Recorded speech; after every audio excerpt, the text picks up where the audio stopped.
Hello मेरे प्यारे भाइयों, कैसे हैं आप लोग। फिर से मैं हिमांशु राय आपके सामने लाया हूं कुछ जबरदस्त सवाल, कुछ क्वेश्चंस जिसे आप सॉल्व करिए यहाँ पे। और ऐसे सवाल हर एग्जाम में पूछे जाते हैं। जीएस जहां भी पूछा जाएगा वहां पे इस तरीके के क्वेश्चन जरूर पूछे जाएंगे। तो दोस्तों देखो, आज हमारा जो टॉपिक है वो रिवर्स, और उस रिवर्स पे इंपॉर्टेंट जो सिटीज है जो आज तक पूछा गया है उससे रिलेटेड है। तो वही सवाल हम करने वाले हैं। तो आप देखो, पहला सवाल है the largest city located on the bank of river Ganga. Ganga नदी के ऊपर सबसे जो बड़ी शहर कौन से इनमें से है। तो इसमें से आपको देखना है। तो ये सारे शहर जो दिए गए, तीन तो उत्तर प्रदेश के हैं, पटना किसका है, बिहार की राजधानी है। यहाँ पे कानपुर जो शहर है ये सबसे बड़ा शहर है, यहाँ गंगा नदी किनारे उपस्थित। कारण यह है कि सेंसस जो 2011 में हुआ था, कब सेंसस हुआ है देखो यहाँ पे 2011 में, तो उसके हिसाब से कानपुर की जनसंख्या सबसे ज्यादा है इनमें से। तो इस वजह से आप ये कहेंगे कि कानपुर सबसे बड़ा शहर यहाँ पर गंगा नदी के ऊपर उपस्थित है। तो ये आपका पहला सवाल है। अब आगे बढ़ने से पहले एक काम आप करेंगे कि इस चैनल को सब्सक्राइब जरूर करेंगे। इससे हमें मोटिवेशन मिलता है ताकि ज्यादा से ज्यादा आपको सवाल कराएं। आप एग्जाम में पास होंगे, ये तो हम जानते हैं कि एग्जाम में आप पास होंगे, लेकिन उसके लिए आपको रेगुलर रहना पड़ेगा, अच्छे से पढ़ाई करनी पड़ेगी। और साथ में देखिए बहुत सारे कोर्सेज भी चल रहे हैं, उनको भी देखते रहिए। आपके लिए बहुत अच्छी तरीके से हम लोग पढ़ाने का प्रयास कर रहे हैं और एग्जाम ओरिएंटेड ही पढ़ा रहे हैं, फालतू की चीजें नहीं पढ़ा रहे हैं। तो चलो देखो नेक्स्ट क्वेश्चन हम, which one of the following city is not located on the bank of river Ganga. Ganga नदी के किनारे इनमें से कौन सा शहर उपस्थित नहीं है। तो भाई फतेहपुर भी है, आपका भागलपुर भी है, कानपुर तो अभी थोड़ी देर पहले बताया कि कानपुर भी है। लेकिन ये जो उत्तर काशी है ये डायरेक्टली गंगा नदी पे उपस्थित नहीं है, बल्कि गंगा नदी जिन नदियों से मिलकर बनती है उनमें से एक है भागीरथी। भागीरथी जो निकलती है गंगोत्री से, वहां से ये जो उत्तर काशी जो है वो वहां पर उपस्थित है, उत्तर काशी डिस्ट्रिक्ट में वो उपस्थित है। तो डायरेक्टली आप गंगा नहीं कह सकते, हाँ इनडायरेक्टली हो सकता है, लेकिन ये तो तीनों डायरेक्टली उसी पर भी उपस्थित है। तो इस वजह से आपका सी ऑप्शन यहाँ पे करेक्ट हो जाता है। अगला सवाल देखो, और एक चीज और आपको मैं बता दूं कि जो आपका अलकनंदा है और भागीरथी है, इन दोनों का कॉन्फ्लुएंस जो होता है जहां पे मिलते हैं उसको देवप्रयाग कहा जाता है। क्या बोलते हैं, देवप्रयाग। और एक और बता दूं आपको, अलकनंदा अलकनंदा प्लस मंदाकिनी, कौन है, प्लस मंदाकिनी, ये जहां पे मिलते हैं इसको कहा जाता है रुद्रप्रयाग। क्या बोलते हैं इसको, रुद्रप्रयाग। तो इस तरीके से पंच प्रयाग हैं, अलग अलग नदियां जब मिलती हैं तो अलग अलग प्रयागों का निर्माण होता है, उनका अलग अलग नाम रखा गया है। जैसे पिंडर नदी मिलेगी तो उसको कर्ण प्रयाग कहते हैं, है ना। तो इस तरीके से आपको पता होना चाहिए कि कौन कौन सी नदियां किससे कहां कहां पर मिलती है। धौली गंगा जहां पर मिल जाए उसको विष्णु प्रयाग कहते हैं। तो इस तरीके से आपको एक एक प्रयाग को याद रखना होगा। और अगर आप इस तरीके से हमारा थ्योरी वाला सेक्शन देखेंगे, जब यहाँ तो क्वेश्चन आंसर सॉल्व करा रहा हूं, थ्योरी वाला सेक्शन देंगे तो वहां पे हमने डिटेल में इसको करा रखा है। आगे देखो, ले इज लोकेटेड ऑन, तो सबसे पहले ले कहां पर है, तो आज का जो लद्दाख है, लद्दाख में ही क्या उपस्थित है, आज के लद्दाख शहर जो है, सॉरी लद्दाख यूनियन टेरिटरी है, और उसी की जो राजधानी है क्या है, लेह है।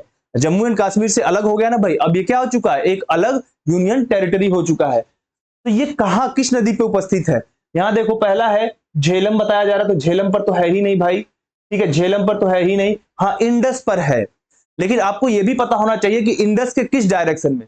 जैसे मान लो कि ये एक नदी बह रही है, तो इसी नदी के बहने के डायरेक्शन में आप अपना मुख करके खड़े हो जाइए। आपका राइट हैंड नदी का क्या हो जाएगा, ये राइट हैंड, और ये आपका लेफ्ट हैंड नदी का क्या हो जाएगा, लेफ्ट हैंड। तो आपको ये बताना है कि नदी ऐसे बह रही है तो ले इधर उपस्थित है या इधर उपस्थित है, यानी राइट दाहिने उपस्थित है, लेफ्ट बाएं उपस्थित है, कहां है। तो मैं आपको बता दूं कि ये राइट हैंड पर उपस्थित है। तो कौन सा राइट हैंड है यहाँ पे, ये आपका सी ऑप्शन। और इंडस नदी को ही सिंधु नदी के नाम से भी जाना जाता है। इंडस इंग्लिश में हो गया और सिंधु हिंदी में हो गया।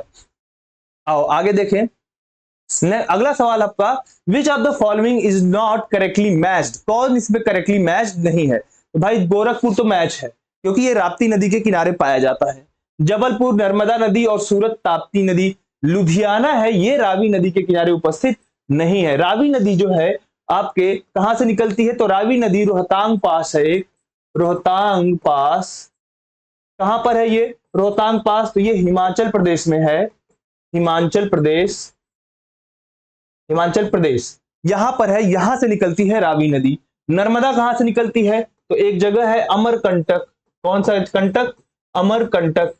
अमरकंटक कहां पर है? ये मध्य प्रदेश के अंदर, मध्य प्रदेश और आपके छत्तीसगढ़ के बॉर्डर के पास में ही है। तो यहां से नर्मदा निकलती है। और ताप्ती कहां से निकलती है? तो एक जगह है बेतुल प्लेटू, बेतुल प्लेट्यू, तो आपके यहां से निकलती है। तो इस तरीके से आप सारी नदियां देख लिए। तो लुधियाना रावी नदी के किनारे पर उपस्थित नहीं है, ठीक। तो ये, और अगर बात करें तो लुधियाना कहां है? तो Ludhiana is located on the old bank of Sutlej river, यानी कि अब उससे थोड़ा दूर भी हो चुकी है सतलज। अब थोड़ा 13 किलोमीटर, यहां देखो सतलज 13 किलोमीटर लुधियाना से दूर बहती है, लेकिन पहले जहां बहती थी वहां पे लुधियाना उपस्थित है। तो ऐसे याद कर लो। अगला सवाल, which one of the following is not correctly matched? यहां पर भी कौन सा इसमें से सही नहीं मिल रहा है? तो अब आगे देखें, अहमदाबाद, तो हाँ भाई साबरमती पर है अहमदाबाद। कोटा की बात करें तो कोटा चंबल नदी पर उपस्थित है, सभी जानते हैं। नासिक है, ये गोदावरी नदी पर उपस्थित है, यहीं से तो गोदावरी नदी निकलती भी है। बात समझ में आई? तो आगे हम बात करिए, हैदराबाद नाम की चीज आई है और उसको कहा गया कि कृष्णा। कृष्णा कहां से निकलती है नदी? ये एक जगह है महाराष्ट्र में, महाबालेश्वर, महाबालेश्वर, ये महाबालेश्वर से निकलती है। बात समझ में आई? तो हैदराबाद और कृष्णा का कोई संबंध ही नहीं है। हाँ, आप पूछेंगे कि हैदराबाद किस नदी पर उपस्थित है, तो वो मुझे बताना पड़ेगा। ये आपके मूसी नदी एक है, मूसी नदी वहां पे उपस्थित है। हैदराबाद किसकी राजधानी है? तो हैदराबाद आपके तेलंगाना की राजधानी है। कुछ समय के लिए, अभी 2024 तक ये आपके आंध्र प्रदेश की भी रहेगी। फिर आंध्र प्रदेश की राजधानी क्या हो जाएगी? अब नया विशाखापट्टनम हो जाएगा। आगे देखो अगला सवाल, which one of the following is not correctly match? यहां पर भी आपको मैचिंग करना है। तो कोटा ऑलरेडी हम मैच कर चुके थे चंबल नदी पर, है ना। जबलपुर कहां पर है? तो ये नर्मदा नदी पर है, ये बात भी पता है सबको। और सूरत ताप्ती नदी के ऊपर उपस्थित है। ऑलरेडी मैं बता चुका हूं कहां कहां से निकलती है नदियां। ये जो चंबल है, एक जगह है मऊ, ये है आपके इंदौर के पास में, वहां से निकलती है, ठीक। महानदी कहां से निकलती है? तो बस्तर के पठार से निकलती है, बस्तर के पठार से, इसको दंडकारण्य के नाम से भी जाना जाता है, वहां से। नर्मदा ऑलरेडी बता दिया कि अमरकंटक, अमरकंटक। और ताप्ती तो ऑलरेडी वे भी बता चुका हूं कि बेतुल, है ना, बेतुल का पठार वहां से निकलती है। तो इस तरीके से सारे नदियां देखा। ये भुवनेश्वर है, ये महानदी पर उपस्थित नहीं है, बल्कि ये भुवनेश्वर, ध्यान से देखो तो काउखाई नाम की एक नदी है, वहां पर ये उपस्थित है। किस पे? मैं यहां पे लिख दे रहा हूं, देखो, काउखाई, इस नदी पर ये उपस्थित है भुवनेश्वर। तो ये महानदी पर नहीं है। हाँ, यहां पर एक और जगह है जिसको आप लोग कटक के, इसे लिख दे रहा हूं, कटक के नाम से जानते हैं, ठीक है ना। तो इससे ये उपस्थित है यहां पे। आगे देखो, which of the following pair is not correctly matched? इसमें से भी कौन मैच नहीं करता है? तो जबलपुर तो ऑलरेडी नर्मदा नदी हमने बता दिया, वही सेम सवाल हमको लग रहा है, बस उसका ऑप्शन चेंज हुआ है। तो यहां देखो, हैदराबाद ऑलरेडी बता चुका हूं कहां पर है, मूसी नदी पर उपस्थित है। तो ये याद रखा, बहुत इंपॉर्टेंट है, कई बार सवाल पूछा गया है। तो ये आपका ऑप्शन क्या हो जाएगा? गलत। तो यही ऑप्शन सही हो जाएगा। आगे देखो, यहां पर भी मैच करना है। तो यहां देखो, अभी थोड़ी देर पहले मैंने बताया कटक कहां पर उपस्थित है, तो ये महानदी पर उपस्थित है, ऐसे कर लो। फिर लुधियाना सतलज के ऊपर थोड़ी देर पहले बताया मैंने। नासिक किस पे है? तो ये आपके गोदावरी नदी पर है। और उज्जैन कहां पर है? शिप्रा। तो 1 का 3 और बी का 4, 1 का 3 बी का 4, ये ए ऑप्शन क्या दिख रहा है? करेक्ट दिखाई पड़ रहा है ना। तो ये कहां से निकलती है गोदावरी? तो यहीं पर नासिक से ही ये निकलती है। इसके बाद शिप्रा है, फिर महानदी है, फिर सतलज कहां से निकलती है? तो मान सरोवर एक जगह है, मान सरोवर, वहां से ये निकलती है। मान सरोवर कहां पे? तिब्बत में है। आगे देखो, which one of the following pair is not correctly matched? ये भी यही है कि कौन सी करेक्टली मैच नहीं है। ठीक है, तो देखो, अहमदाबाद साबरमती पर है भाई, बिल्कुल है। कहां से निकलती है साबरमती? तो ये कहां से निकली है? अरावली। कहां से? अरावली हिल्स से निकलती है, अरावली की पहाड़ियों से ये निकलती है। लखनऊ, ये कहा? गोमती नदी पर उपस्थित है। हमारे एक जगह है जिसका नाम है पीलीभीत। क्या नाम है? पीलीभीत डिस्ट्रिक्ट है। और इस पीलीभीत में ही एक झील है जिसका नाम है फुलहर झील, फुलहर लेक। इस फुलहर लेक से ही निकलती है कौन? आपका गोमती नदी। फिर भुवनेश्वर, तो ये भाई देख लो, भुवनेश्वर महानदी पर, फिर से बता रहा हूं, नहीं है। ये किस नदी पर है? ये है काउखाई नदी पर उपस्थित है भुवनेश्वर। यही है आपका ऑप्शन सही, सी। उज्जैन तो शिप्रा नदी पर उपस्थित है, आपने साफ साफ देख सकते हैं यहाँ पे। तो इस तरीके से एक एक ऑप्शन को एनालाइज करके आप पढ़ सकते हैं। और अभी तक इसको लाइक नहीं किया तो लाइक कर दो बेटा, शेयर भी कर देना दोस्तों के साथ, इससे हमारा मनोबल बढ़ेगा और ज्यादा लोग जितने आएंगे उतने ही ज्यादा अच्छे अच्छे कंटेंट लेकर हम आपके पास आएंगे। आगे देखो, उज्जैन इज लोकेटेड ऑन, तो ऑलरेडी मैं बता दिया कि ये क्षिप्रा नदी के किनारे उपस्थित है, तो देख लो किस ऑप्शन में है, तो ये बी ऑप्शन में ये है। और चंबल पे कौन है भैया, चंबल पे पूछा जाता है अक्सर कोटा के बारे में, है ना। चंबल कहां से निकलती है, तो मैंने आपको बता दिया कि एक महू नाम का एक जगह है, वहां से ये निकलता है।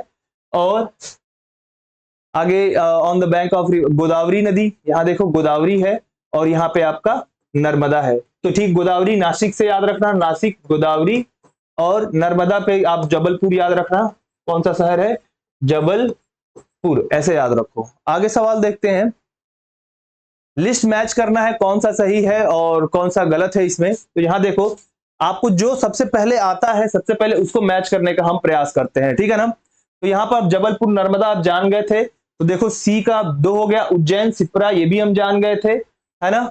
इसके बाद हम बात करते हैं बैतूल, यहाँ हम देखें ताप्ती नदी पर है, और बच गया जगदलपुर, ये इंद्रावती नदी पर है। तो ए का 4 है ना, ए का 4 बी का 1, तो ए का 4 और बी का 1 और सी का 2, यानी यहाँ पे बी ऑप्शन आपका क्या हो जाएगा, करेक्ट ऑप्शन हो जाएगा। तो इस तरीके से आप मैच कर सकते हैं बहुत ही अच्छे तरीके से चीजों को। आगे देखो, अगला हमारा सवाल है, इनको कंसीडर करना है, फेमस प्लेस है और रिवर का नाम है, ठीक है ना। तो पंढरपुर ये चंद्रप्रभा पर, हाँ तो यहाँ पर उपस्थित है। तिरुचिरापल्ली कावेरी पे उपस्थित है क्या, हाँ। हम्पी जो है ये ना, ये मालप्रभा पर उपस्थित नहीं है, हम्पी नदी जो है ये मालप्रभा पर नहीं है। कहां पर ये लोकेटेड है, एक नदी है जिसका नाम है तुंगभद्रा, क्या नाम है, तुंगभद्रा, उसी के किनारे ये हम्पी उपस्थित है। तो इस तरीके से यहाँ पर केवल कौन सा ऑप्शन सही होगा, 1 और 2, यानी ए ऑप्शन क्या हो जाता है, करेक्ट हो जाता है। तो इस तरीके से आपको सवालों को लगाने का तरीका मालूम होना चाहिए। जैसे मान लो आपको ये पता चला गया कि हम्पी नहीं है, तो जहां पर भी 3 ऑप्शन दिखता है क्या कर दे आप, कट कर दे, तो ऑलरेडी अपने आप ऑप्शन ए करेक्ट मिल जाएगा आपको, तो ज्यादा कुछ करने की जरूरत ही नहीं। अगला सवाल हमारा, which one of the following is not located along the Mandakini river, Mandakini river पे कौन उपस्थित नहीं है, गौरीकुंड, रामबारा और गुप्ता काशी। तो यहां पर देखो, यहां पर ये तीनों है, ये भी है, ये भी है और ये भी है, कौन नहीं है, तो ये गोविंद घाट इस पर उपस्थित नहीं है। बात समझ में आया, तो ठीक है। तो गोविंद घाट कहां पर उपस्थित है, तो एक नदी है जिसे कहते हैं आप लोग अलकनंदा, क्या बोलते हैं, अलकनंदा, इस अलकनंदा के किनारे गोविंद घाट उपस्थित है। तो इस तरीके से एक सवाल और हमारे पास आ गया है, Pahalgam is in Kashmir is located on bank of river, Pahalgam किस नदी के किनारे उपस्थित है। तो देखो यहाँ पे एक लीडर नदी है, लाइडर आप कह सकते हैं, इस नदी पर पहलगाम उपस्थित है। श्योक देखो तो ये सियाचिन ग्लेशियर से निकलती है। झेलम, झेलम एक जगह है, वेरीनाग, क्या नाम है उसका, वेरीनाग, ठीक है ना, ये कहां से निकलती है, सियाचिन ग्लेशियर से निकलती है। और चेनब तो मैंने आपको बता दिया, ठीक है ना, महू नाम के एक जगह से निकलती है। तो इस तरीके से आपको चीजों को याद रखना होगा।